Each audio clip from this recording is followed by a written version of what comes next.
தூத்துக்குடியில் தமிழக சோசியலிஸ்ட் தொழிற்சங்க பேரவை சார்பில் அரசு போக்குவரத்து கழகங்களில் பணிபுரியும் டிக்கெட் கேன்வாசர் தொழிலாளர்களுக்கு கருணை அடிப்படையில் ஊதிய உயர்வு மற்றும் அடையாள அட்டை வழங்க வேண்டும்.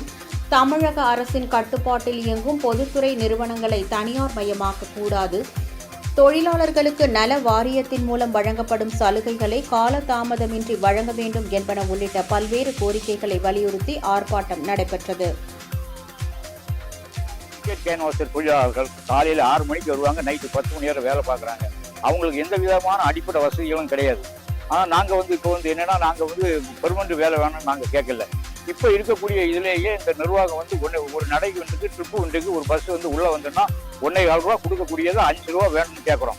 அப்படி கேட்டால் தான் இன்னைக்கு ஒரு நாள் அடிப்படை சம்பளம் குறைந்தபட்சம் இன்னைக்கு கூலி வேலை பார்க்கக்கூடிய கூட இன்னைக்கு ஒரு 700 ரூபா 800 ரூபா சம்பளம் வாங்கிட்டு போகிறாங்க. ஆனால் இவங்க இன்னைக்கு 300 ரூபா 350 ரூபா தான் வாங்கிட்டு இருக்காங்க. இந்த நிலைமையை அடியோட மாற்றணும் அப்படின்னு தான் தமிழக அரசுடைய கவனத்திற்கு நாங்கள் இதை கொண்டு போகணும்னு சொல்லி தான் இந்த ஆர்ப்பாட்டத்தை இங்கே நடத்திட்டு இருக்கோம்.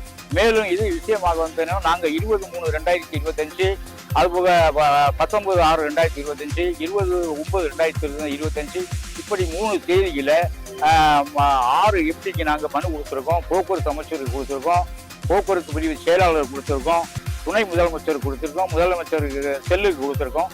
இப்படி பல்வேறு மனுக்கள் நாங்கள் ஒவ்வொரு தடவையும் நாங்கள் கொடுத்தப்பறவும் எங்களுக்கு எந்த விதமான ஒரு நிவாரணம் கிடைக்கல, எந்த விதமான பதிலும் கிடைக்கல. கொடுக்கலாமா கொடுக்கக்கூடாதா, இப்படி இவங்கள தொழிலாளர்களை கன்சிடர் பண்ணலாமா பண்ணக்கூடாதா, இப்படிப்பட்ட டிஸ்கஷன்ல அவங்க எந்த விதமான ஒரு பதில் தராமல் இருக்கிறாங்க.